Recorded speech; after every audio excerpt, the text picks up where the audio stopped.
May I, Your Honor? I'll just look into the report. On November 7, there was on November 8, the person who refused to receive the subpoenas for Attorney Zulaika and Attorney Fajarda per the report of the Legislative Service Bureau. It was certain Attorney Emily Torrentina from the Legislative Affairs Division of Ayun. the OVP. Mr. Chairman, can we invite that person as well? And for us to find out why babae ba siya? Oh ma'am, andito po pala kayo. Why did you refuse to accept the Your Honor, oath has not been administered. Thank you, Your Honor. Mr. Chairman, can we administer the oath of those first time that attended this hearing? Mr. Chair, Ipautan if I natin may. silang lahat. Comsec, pwede po ba paki-out na lahat sabay-sabay? Thank you, Your Honors. To all the resource persons, including Attorney Emily Torrentira, please stand up, including Attorney Emily Torrentira. But since you are willing to testify, Your Honor, and give your statements, Your Honor, it was requested that she will be giving her oath as well, Your Honor. Your Honor, if I may, respectfully, Please administer the oath first. Please raise your right hand. Meron pong hindi nagtaas ng kamay. Ayun, yung sa dulo, nakikita po niyo yun. Pagkita po natin ha. Hindi po siya nagtaas ng kamay. Ayun o. Ayun o. Ayun, yung sa tabi ng Reaction TV. Hindi po nagtaas ng kamay ang napakalupit na attorney na to. Wala po siyang pakialam sa mga quadcom. Mantakin po ninyo yan. Walang pakialam yan. Basta ganyan lang ang mangyayari dyan. Walang out-out sa akin.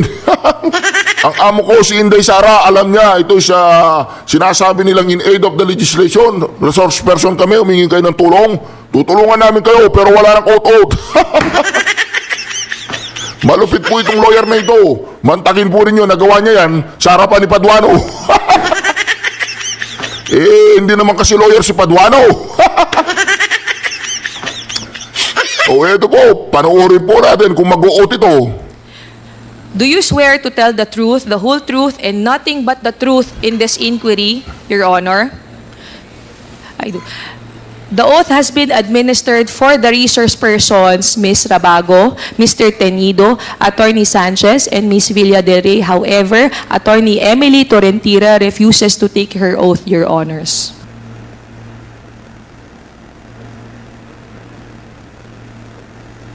Meron pong pagka-Inday Sara ito. Wala po. Palag na palag. Palong-palo itong attorney na to.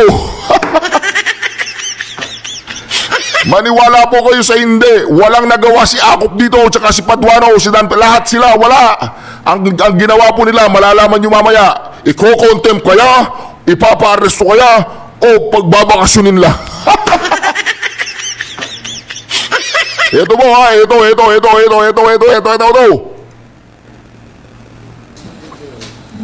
Mr. Chairman, I'm just wondering why attorney, what's the name of that person? Attorney Emily Emily Torrentira, Your refuses to Honor. raise her hand for the oath taking.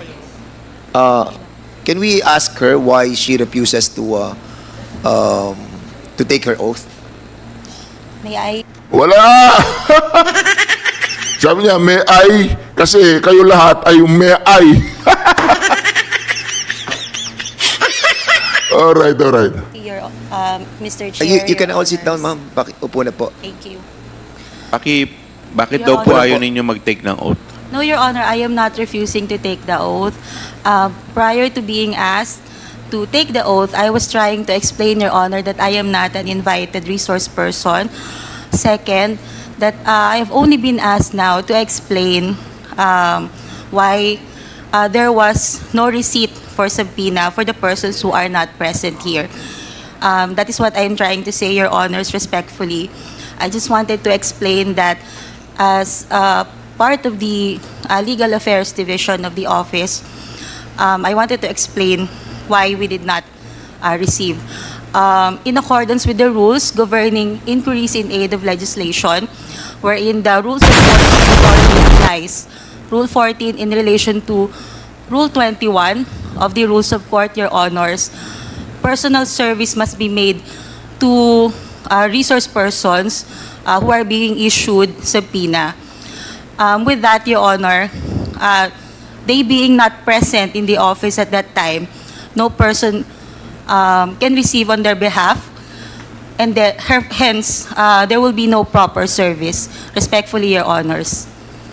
Oo. Nililinaw po niya, yun daw mga pinagsasabi ng Quadcom na nag-send sila ng subpoena doon sa mga particular personalities dyan sa Office of the Vice President, ay wala daw po silang na-receive na subpoena. Kaya naman, itong si Madam, pinagte-take siya ng oath, hindi siya nag-take ng oath kasi nga, wala namang proper procedure na nangyari. Kinakalat kasi ng marami dyan na nagsend na sila ng subpoena at pinapasubpoena na itong maraming personalidad na according o di umano sa kanila ay sangkot sila dito sa tinatawag nilang irregularities dyan sa Office of the Vice President. Tsaka dyan po sa tinatawag ng Department of Education. So ngayon, Paduano, explain nyo yan. Sa salitang Tagalog nahirapan ako sa English. Alright.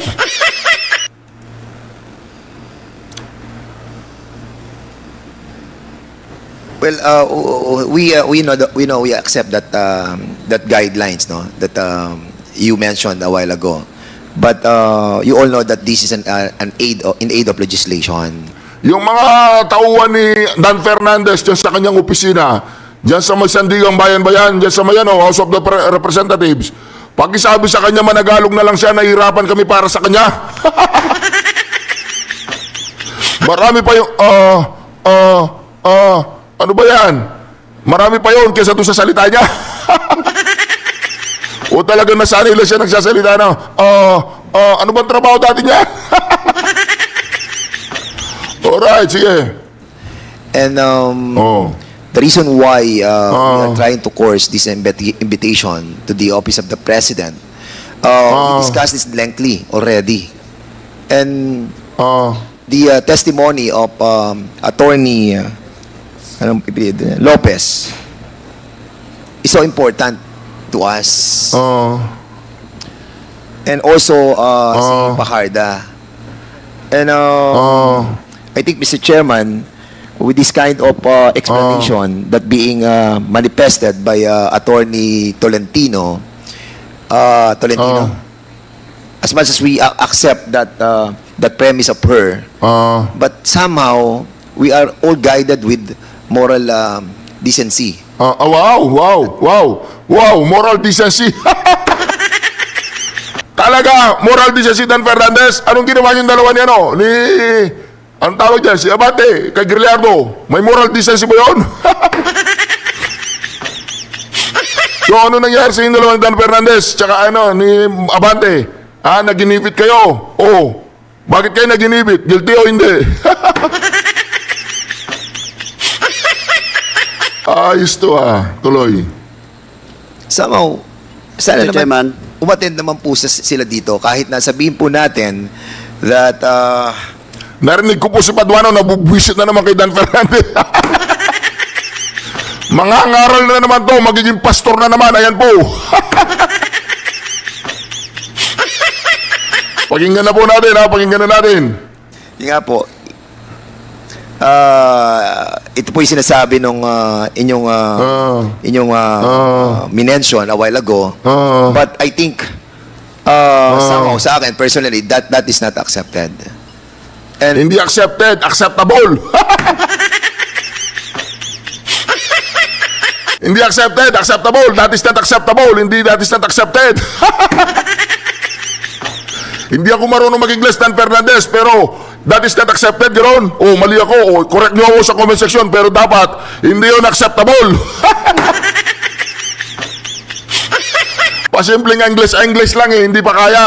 Turuan nyo si Dan Fernandez, kuha nyo siya ng dali nyo siya dyan sa may ano ba yan, yung special education para sa English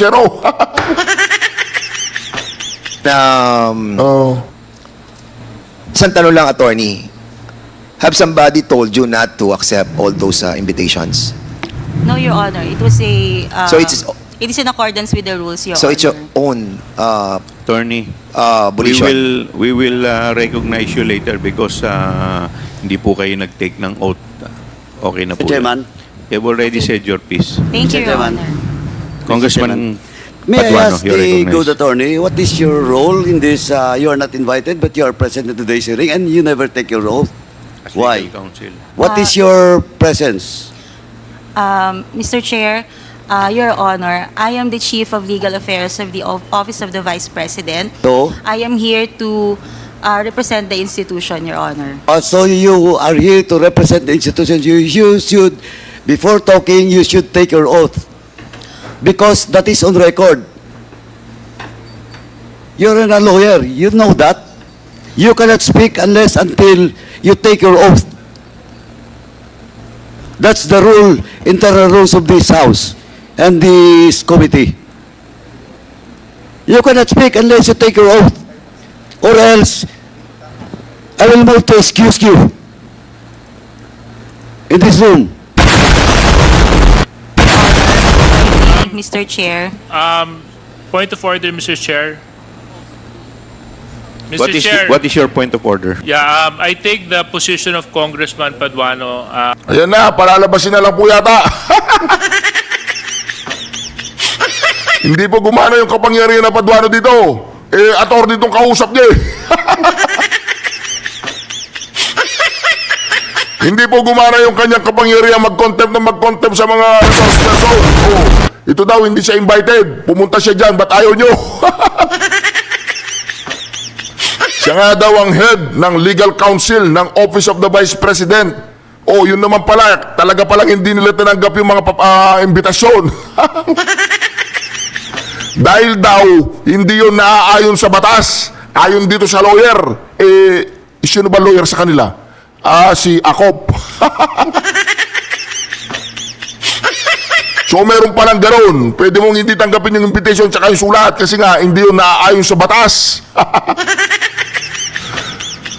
Kasi i-interrogate po nila dito lahat po sinapahardo, lahat ng mga invitee para pag parang tawag doon, para pagsalitain ng katotohanan, hindi naman sila husgado.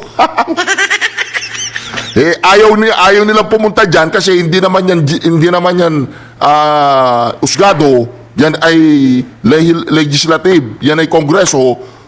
Gagawa kayo ng batas in aid of the legislation. Oh, wag kami, ayaw namin pumunta dyan. Maghanap kayo ng iba resource person. Oh, sabi nila. Oh, may kaso kami. Oh, ihablan nyo kami. Doon, sa tamang lugar.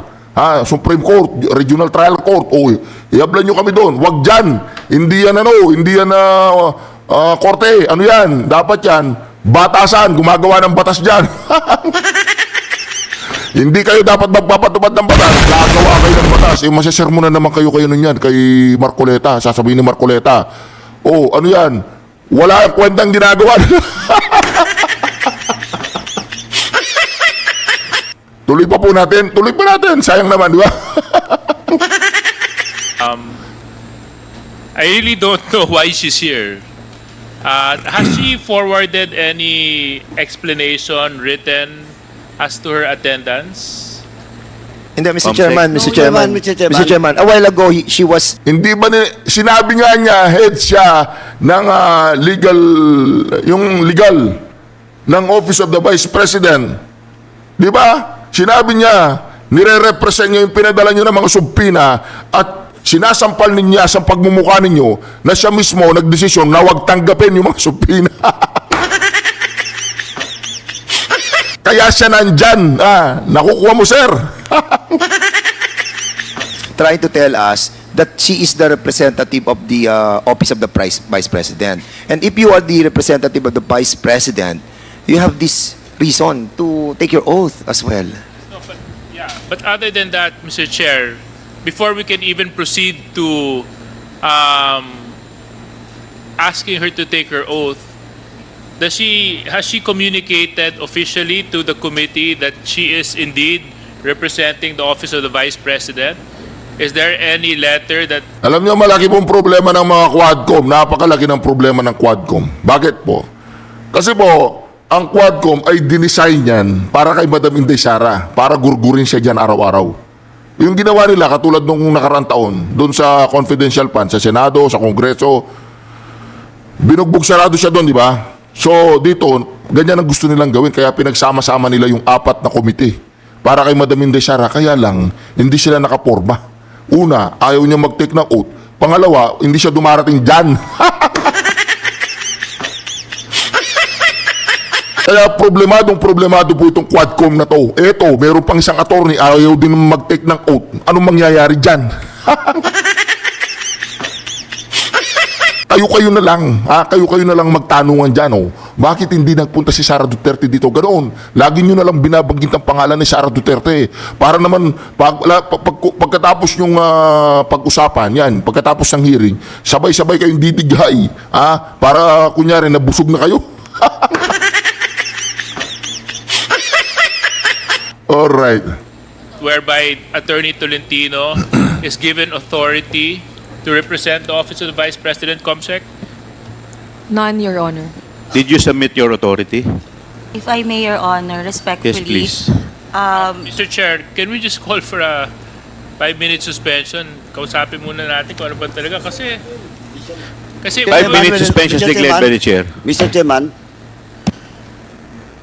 O yun, 5-minute suspension po. 5 minutes o 1 minute? 1 minute yan, hintayin natin ha.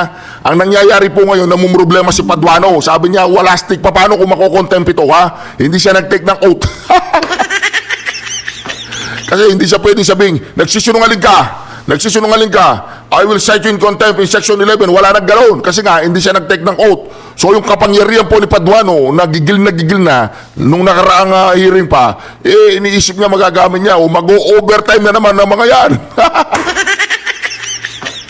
Ayan po, nagkikita natin si Paduano, ikot ng ikot, turo ng turo. Ayan o, problemado po si Paduano. Bigyan nyo ng kape. O, pagmasdan po ninyo si Paduano, problemado yan. Wala pong magawa si Paduano dyan kasi nga yung ali, katulad ni Madam Inday Sara, ayaw po niya mag-take ng oath. O, tumayo si Chua. O, Chihuahua, kausapin mo si Paduano, sabihin mo, kalma lang, kalma. Ayun, tumayo si Inglesero. Oh, this is not accepted. Yeah, it is not accepted or it is not acceptable. Hindi po ako marunong mag-English, pero pag i-comment sa comment section kung tama yung sinasabi natin. Ngayon, kung mali yung sinasabi natin, excuse me po. Ayan, problemado si Paduano. Mukhang susuntukin niya si Akop. Sabi niya, Akop, attorney ka, ba't hindi ka nagsasalita? Hindi pinapansin si Dan Fernandez ni Paduano. O, nagkakainitin ng dalawa yan, nagkakainitan na. O, hindi pinapansin ni Paduano si Dan Fernandez. Ayun, si JJ Suarez, nagmamagaling. O, tinuturuan si Akop. O, ganoon, palabasin na lang natin, ganoon.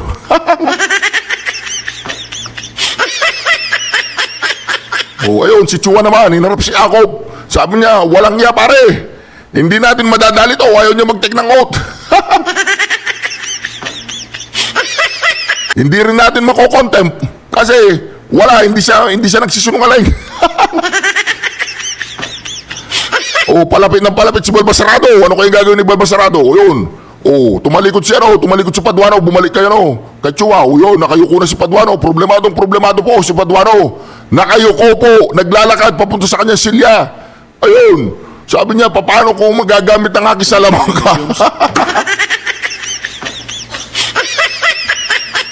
Ayan po. Oh, umupo na po sila lahat. Siguro magre-resume na to. Oh, hintay-hintay lang.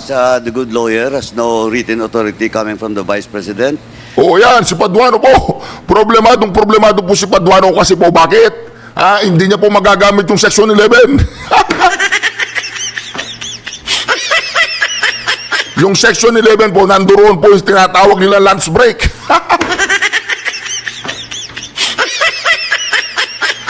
Paduano, ano bang nangyayari? Wala pare pasensya ka na. Medyo matalino itong pinadali ni Madam Inday Sara. Hindi raw niya inalaw na makapasok ang mga supina. Kaya mga ka-reaction, ano pong masasabi ninyo dito kay Paduano? O i-comment nyo sa comment section, ha? Huwag nyo kalimutang i-share po ang video na ito sa inyong mga Facebook, TikTok. O walang problema po kung gagamitin nyo pang content ang aking mga content. Walang problema. Basta't ma-importante po, may kalat po natin ng impormasyon. Sa lahat po nag nag-i-email sa akin na gusto nilang gamitin yung mga video ko, welcome po kayo. Gamitin po ninyo 1,000,000 times. Walang problema. Alright. Second is that she never take her oath. So, Mr. Chair, first, I move that we strike out all, on record, all the statement being made by the good attorney. Seconded. There's a motion raised by Congressman Paduano, duly seconded. Is there any objection? Hearing none, the motion is carried. And Ayun, oo. Ang ginawa po ni Paduano, in-excuse na lang yung ali. Ha? Sabi ni Paduano, hindi kita pwedeng panggigilan. Kasi hindi ka... Pinaglalaroan po sila ni Madam Inday Sara, hindi pa sila nakakalata. Pero palagay ko, nakakalata na sila. Sabi siguro, ginagago na tayo ni Sara. Tinatarantado na tayo ni Sara. Alright. second, Mr. Chairman, I move that we excuse the good lady attorney in this room and to request the SAA to escort the good attorney outside of this room. So move, Mr. Chairman. Seconded. There's a motion to excuse the good attorney from this room, which is duly seconded. Is there any objection? Hearing none, the motion is carried. Mr. Chair, if I may respectfully request... You're not, you're out of order. You're not recognized. Mo, Chair, para hindi siya makapagsalita. being Suspend mo. Ayaw po siyang pakinggan kasi yung utak nung ali nag-uumapaw. O hindi kaya ng power ng mga to. Sabi po nila sa ali, you're out of order. You're not, you're out of order. Ganun na lang.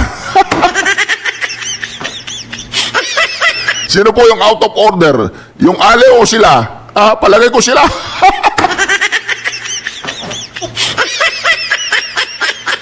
Wala pong nangyari doon sa gigil ni Paduano. Oh, pakinggan natin.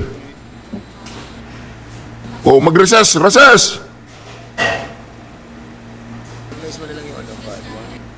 Suspend ko na lang. Your Honor, 1 minute suspension.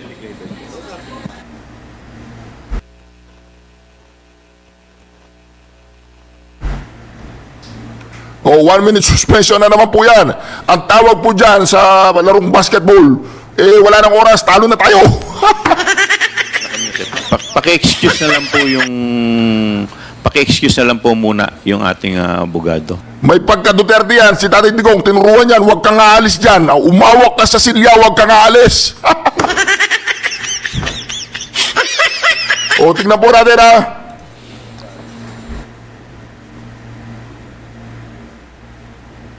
O, problemado po si Chua. Walang ya. Umpisa pa lang ng ating pagdinig. Naararo na tayo ng opisina ng Vice Presidente. Ano yan? Pasensya na po kayo, hindi po sila makapagsimula ng maayos. Sisimula pa lang, ginulo na. Doon po sa conference room ng Office of the Vice President yan, tawa ng tawa si BP Sara at sa lahat ng kanyang mga tauhan doon, tawa ng tawa. Sabi, ayan, ginagago na natin sila. Ayan po, nag-uusap na naman po si Paduano. Ayun po, inescortan na palabas yung ali kasi nga, wala silang magawa dyan. Hindi po nila kaya ang power ng ali na yun. Yun po ay, dumaan po yun sa masusing pagsiseminar kay Madam Inday Sara. Ganito yan, ha? Ito yung Duterte style of leadership. Huwag mong itataas ang kamay mo. Masama yun. So hanggang ngayon po, ang Quadcom ay problemado dahil isa na naman pong attorney ang ayaw pong mag-take ng oath. Ano pong gagawin ng anong gagawin ng Kongreso diyan? Ha? Umupo na naman po si Chihuahua, umupo na naman. I-resume na natin, umpisa na natin yan. Pakisabi kay Dan Fernandez, hindi accepted yun, ha?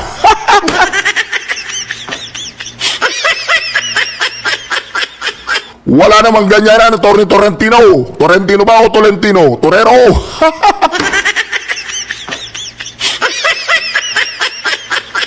Attorney, isa kang sakalam. Tama ang ginawa mo, hindi ka nag-take ng oath. Ayan, tuloy, problemado yung mga to.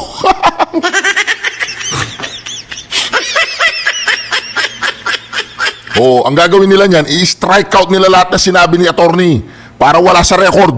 Ganun yan. Kasi nga, hindi siya under oath. Pero yung kay Madam Inday Sara, nung panahon hindi siya nag-under oath, wala silang ini-strike out. Ganyan sila. Committee hearing resumes. Yan.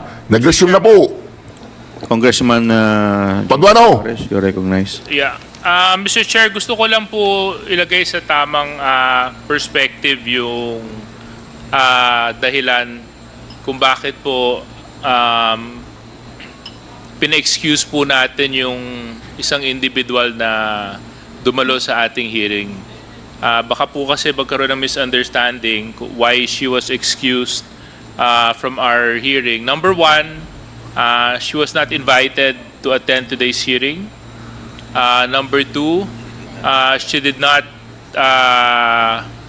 take her oath. So we don't even know the personalities and the circumstances to why she is here. And no communication was forwarded to the committee as to her attendance. For all we know, she can be somebody posing for somebody, and the committee cannot act on mere presentation without proper representation to the said committee, Mr. Chair. So para lang po maunawaan ng lahat kung bakit po natin pinakiusapan na ma-excuse yung isang individual na nagpakilala na Attorney Tolentino. Yun lang po, Mr. Chair. Thank you. So, ang nangyari po dyan, ang problema talaga dyan, hindi siya nag-take ng oath. Ngayon, ang ginagawa ng Vice President natin, lahat po ng mga invitee, in-invite, pinadala na subpina, pinadala ng mga sulat para pumunta dyan, hindi niya pinapapunta. Ang pinapapunta po niya ngayon, yung lahat ng hindi pinadala na sulat. Magtaas nga ng kamay ng pinadalan. 1, 2, 3, 4. Huwag kayong pupunta. Yung hindi pinadalan. 1, 2, 3, 4. Kayo, pumunta kayo.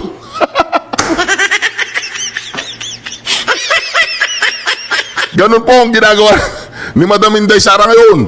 Lahat ng mga taong in-invite, walang pupunta sa inyo. Yung mga hindi in-invite, kayong pumunta doon. Explain nyo sa kanila, mga mali ang ginagawa nila. Mantakin mo yan. Ganyan ang ginagawa ng Office of the Vice President. Naging kahiya-hiya ngayon, itong Quadcom. Di ba? I-share mo na ang video na to para mag-viral na. Alright, tuloy po natin. Si Paduano, pasok! Thank you. Mr. Chair! Wala na po bang sasalita? Ayaw pa ba? Parating si Paduano, naglalakad po, nakayuko na naman. Wala na. Wala! Sabi ni Paduano doon, hindi po nakuha yung sa video. Sabi niya, strike out daw lahat ng mga sinabi ng babae. Anyway, mga ka-reaction, maraming salamat po sa pagsama ninyo muli sa aking simpleng channel, ang ating channel, Reaction TV PH, ang tunay na Duterte! Duterte! Duterte! Ang tunay na supporter po ng mga Duterte at tunay na supporter ng ating bansa. Sa kabutihan lang po tayo. Kaya patuloy po nating ipaglaban ang pinaglalaban ni Tatay Digong. Tatay Digong, huwag kang mag-alala Malapit-lapit na po tayo. Ito na. Nakuha na po natin ang silver button. Ang hinihintay ko na lang yung gold play button. Ay makukuha po natin yun dahil ang ating mga ka-reaction dyan